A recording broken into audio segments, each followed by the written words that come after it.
এখন যে প্রশ্নটির সমাধান নিয়ে আলোচনা করছি এই প্রশ্নটি প্রায়ই মাধ্যমিক পরীক্ষায় আসে, যার প্রশ্নমান থাকে 2। প্রশ্নটি হচ্ছে 8 জনের ছাত্রের প্রাপ্ত নম্বর হলো 6, 10, 5, 4, 9, 11, 20, 18। প্রাপ্ত নম্বরের মধ্যমা কত? এটা শেষ অধ্যায় রাশিবিজ্ঞান থেকে আসে। তাহলে এখানে আমাদের কি করতে হবে? এই যে 8টি নাম্বার দেওয়া আছে, এই 8টি নাম্বারের মধ্যে আমাদের মধ্যমাটা বের করতে হবে। আমাদের প্রথম কাজ হচ্ছে এই সংখ্যাগুলোর তথ্যগুলোর আমাদের ঊর্ধ্বক্রমে সাজিয়ে নিতে হবে। তাহলে এখানে ঊর্ধ্বক্রমে সাজালে কি হবে?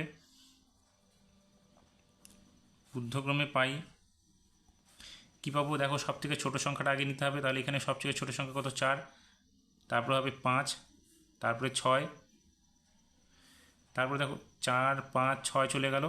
এরপরে কী আসে? দেখো এখানে 9 আসে এরপরে। তাহলে 9, এরপরে কত হবে? 10, এরপরে 11, তারপরে 18, তারপরে হচ্ছে 20। তাহলে দেখো 1, 2, 3, 4, 5, 6, 7, 8। এখানে 1, 2, 3, 4, 5, 6, 7, 8। এবার আমাদের কি করতে হবে?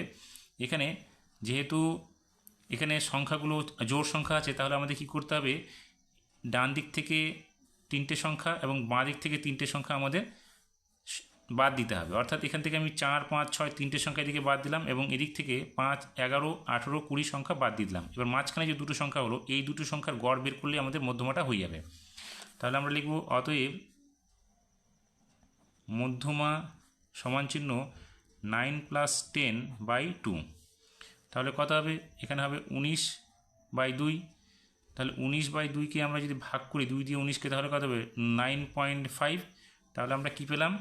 8 জন ছাত্রের যে মধ্যমা, এখানে 8 জন ছাত্রের যে প্রাপ্ত নম্বরগুলো ছিল, সেই প্রাপ্ত নম্বরের মধ্যমা কত? 9.5।